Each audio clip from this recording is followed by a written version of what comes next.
Alors, dans les patellas atypiques, on va commencer par la patella bipartita.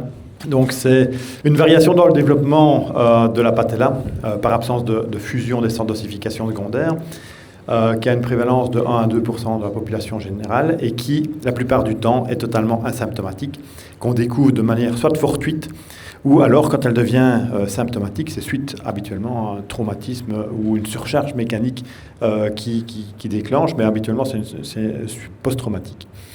Alors on a une classification, qui est la classification de Soap, qui décrit 3 types. Le type 1, c'est une patella bipartite avec un centre accessoire situé au pôle inférieur avec une fente qui est transversale. Le type 2, ici on est avec un bord latéral de la patella avec une fente longitudinale. Et le type 3, c'est cet os accessoire qui est localisé au niveau de la partie supéro-latérale de la patella. Alors comme je vous ai dit, cliniquement, habituellement, il n'y a pas de symptômes, sauf quand il y a eu un traumatisme. Et là, on a des douleurs, classiquement des douleurs à la face antérieure du genou, avec une sensibilité qui est localisée. Le diagnostic est parfois compliqué, en tout cas à l'examen clinique, parce qu'on a parfois une douleur qui est un peu diffuse, un peu vague, qui n'est pas toujours bien localisée. L'imagerie, on va faire des radios. Les radios vont pouvoir confirmer et montrer cette patella bipartita. Vous avez un bon exemple ici sur une radio de face, mais également quand on fait les incidences patellaires, on voit effectivement qu'il y a un os accessoire. Il ne faut pas confondre ça avec une fracture, bien entendu. D'accord ? Donc, il faut être attentif. Et donc, si on veut aller plus loin dans les explorations, on peut essayer de faire également une IRM pour rechercher la présence d'un œdème osseux et l'activité inflammatoire intra-osseuse. Le traitement peut être relativement compliqué. On essaye toujours un traitement conservateur avec repos anti-inflammatoire, kiné, éventuellement des infiltrations de corticoïdes ou d'acide hyaluronique. Et dans certains cas, on doit avoir recours à la chirurgie. Je ne suis pas chirurgien, mais donc les chirurgiens pourront décrire un peu plus ce qu'ils font dans ce cadre-là. Mais c'est plutôt une excision, voire une refixation. Mais je pense que c'est plutôt une excision qu'une refixation dans la plupart des cas, avec une approche arthroscopique qui serait à préférer. Deuxième tableau, l'ostéochondrite disséquante. L'ostéochondrite disséquante patellaire, donc là on va avoir, comme dans les autres ostéochondrites disséquantes, au niveau du genou, au niveau de la cheville, de la hanche ou du coude par exemple, c'est un détachement partiel ou complet d'un fragment ostéochondral, donc une partie d'os avec du cartilage de recouvrement, qui représente ici au niveau de la patella entre 15 et 29 cas pour 100 000 personnes, donc c'est quand même une ostéochondrite qui est beaucoup plus rare que ce qu'on peut voir au niveau du genou d'une manière générale, mais également au niveau de la cheville par exemple. Classiquement, chez jeunes adultes actifs avec une fisse qui reste ouverte. Et donc là, la physiopathologie reste également micro-traumatique la plupart du temps, ou peut être également traumatique avec des facteurs vasculaires et génétiques qui peuvent intervenir. La clinique va dépendre du stade de l'ostéochondrite. Oui, je n'ai pas parlé des stades ici parce qu'il n'y a pas de description spécifique des stades de l'ostéochondrite pour la patella, mais donc on se réfère aux classifications habituelles.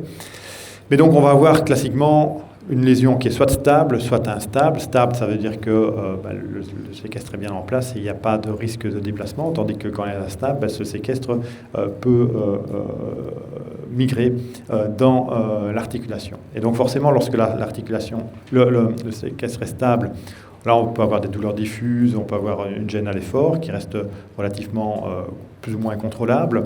Par contre, quand on a une lésion qui est instable, avec éventuellement un corps libre intra-articulaire, forcément on va avoir un genou qui est beaucoup plus symptomatique, avec des blocages, une hydarthrose, etc. L'imagerie, l'imagerie de base, ça reste la radio, donc qui peut montrer des signes d'ostéochondrite. Il faut parfois être vraiment très attentif parce que c'est pas toujours le plus facile à voir, en tout cas pas sur des clichés de profil. Mais l'IRM va permettre de bien montrer ces signes d'ostéochondrite et notamment pour évaluer la stabilité de la lésion. Le traitement, si on a une lésion stable, on va essayer de passer par un traitement conservateur et surtout un suivi régulier, avec bien entendu une restriction stricte des activités sportives pendant 3 à 6 mois, avec un contrôle d'IRM pour s'assurer que l'évolution est favorable et pas défavorable. Et puis en cas d'instabilité, bien entendu, un traitement chirurgical, et je laisserai les chirurgiens expliquer aussi plus en détail ce qu'ils font dans ce cadre-là. On va passer dans tout ce qui est ostéochondrose maintenant. Donc, tout d'abord, le syndrome de Sinding-Larsen-Johansson. Vous savez tous que c'est une ostéochondrose, une apophysite traction au niveau du pôle inférieur de la patella, avec lié aux contraintes répétées de traction sur le tendon patellaire, qui est quand même le deuxième tendon le plus puissant du corps, après le tendon calcanéen. Sur cette zone qui est en pleine croissance. Donc on retrouve ça bien entendu chez les jeunes, essentiellement les jeunes garçons qui font une activité physique assez importante, avec des douleurs qui vont être vraiment localisées au pôle inférieur de la patella, qui vont augmenter à l'effort et sans notion de traumatisme direct et évident. La radio va montrer vraiment ces signes assez typiques de Sinding-Larsen-Johansson que vous pouvez voir ici, avec éventuellement, on peut avoir recours également bilan écho et IRM si on veut voir, surtout écho je pense, si on veut avoir une idée sur l'activité lésionnelle et l'évolution avec l'écho-Doppler.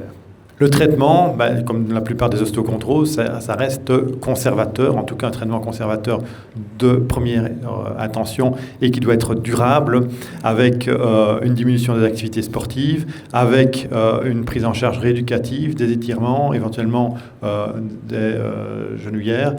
Et la chirurgie doit rester, bien entendu, exceptionnelle, surtout dans le cadre d'avulsion. Alors à ce moment-là, donc on n'est plus vraiment dans l'ostéochondrose à part entière, on est vraiment dans l'avulsion de la pointe de la patella, où là, un traitement chirurgical en urgence est à envisager. Alors, les ostéochondroses, il y en a une qui est vraiment aussi spécifique et qui est quand même beaucoup plus rare au niveau de la patella, c'est la maladie de Köhler de la patella. Donc, c'est pas la maladie de Köhler-Mouchet qu'on a au niveau du médio-pied, au niveau du naviculaire, c'est la maladie de Köhler tout court.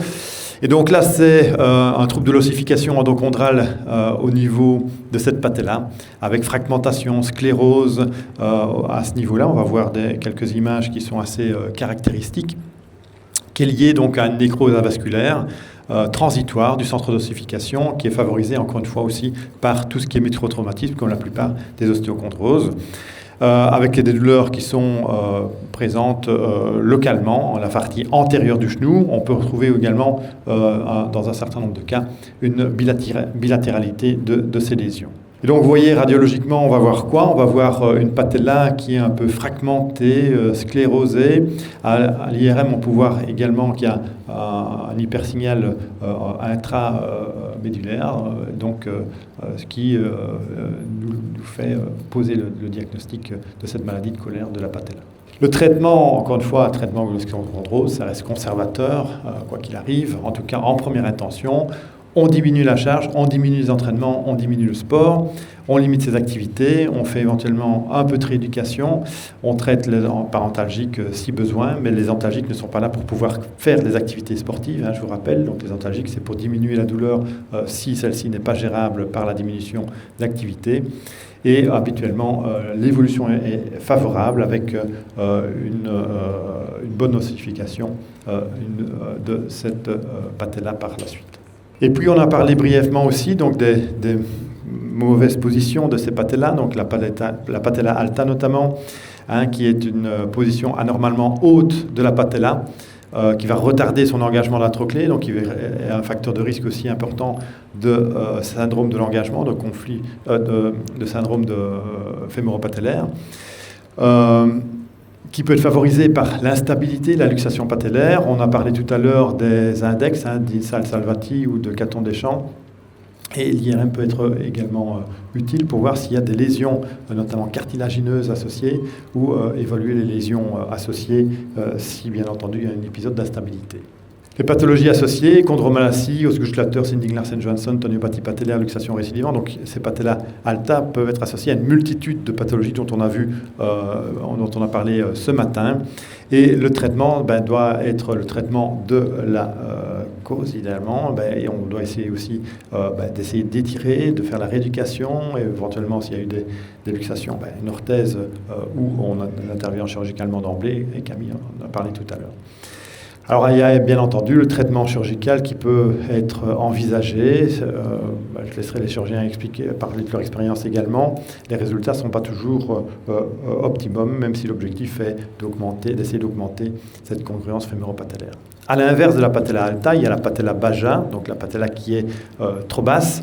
Et donc cette patella est vraiment trop basse, donc elle est vraiment tout le temps engagée. Donc là, on va avoir plutôt un syndrome d'hyperpression, donc dans le cadre de ce syndrome fémoro-patellaire, avec douleur, limitation fonctionnelle aussi.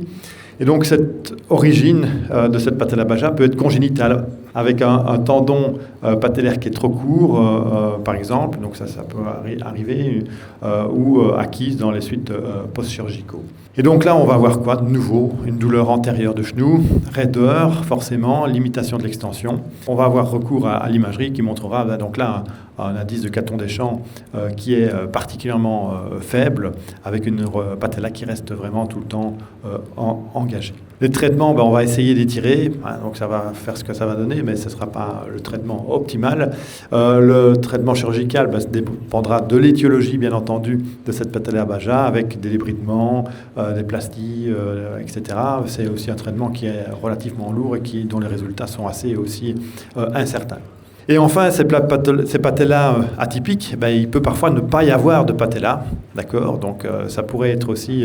ou alors cette patella est peu développée, hypoplasique. Et donc voilà, donc c'est cette anomalie de patella. Vous voyez ici, il manque quelque chose devant. Il n'y a effectivement pas de patella. Ça arrive, il n'y en a pas du tout. Ou alors elles sont relativement petites, comme vous pouvez voir ici. Et tout ça, ça peut être isolé que d'un côté, ça peut être dans le cadre de syndromes génétiques plus larges. Et donc, il y a des processus développementaux qui peuvent entraîner cette altération et ce développement de la patella, divers et variés, avec différents gènes qui sont impliqués, avec différents syndromes associés. Je ne vais pas vous les lire parce qu'ils sont exceptionnels. Moi, j'ai la chance quand même d'avoir un syndrome de Larsen, qui est quand même relativement rare également. Chez une athlète qui est athlète paralympique en natation. Et donc, dans ce cadre-là, les approches sont forcément multidisciplinaires. Elles doivent prendre en charge le patient dans sa globalité en fonction des problèmes qui sont associés à ces syndromes, parce que bien entendu, il peut y avoir des développements de membres qui sont altérés, il peut y avoir des rétractions tendineuses, des limitations articulaires importantes liées à tous ces syndromes-là. Donc en conclusion, on a quand même une diversité étiologique et physiopathologique assez importante des pathologies, des patellas un peu atypiques, d'accord. Cette patella joue un rôle central dans la biomécanique fémoro-patellaire, dans la fonctionnalité du genou, donc forcément ça va avoir des répercussions sur cette fonctionnalité. Les défis diagnostiques, on a ces symptômes qui sont parfois peu spécifiques, avec des douleurs qui sont globales, mais on peut avoir quand même déjà assez rapidement un diagnostic qui peut être posé grâce à simplement une radio, même une radio de face. Je vous ai montré une patella bipartite peut même se voir sur des radios de face, et donc c'est assez utile. L'IRM, forcément, dans le cadre d'évaluation de pathologies un peu plus inflammatoires, post-traumatiques ou des ostéochondrites. L'approche rééducative, encore une fois, et conservatrice, est à privilégier, en tout cas le plus longtemps possible, de manière à obtenir une amélioration durable, mais bien entendu, en cas d'absence d'amélioration, un traitement chirurgical est à discuter, même si les résultats sont assez variables, et c'est dans le cadre des pathologies génétiques et multisyndromiques, une prise en charge multidisciplinaire est donc nécessaire.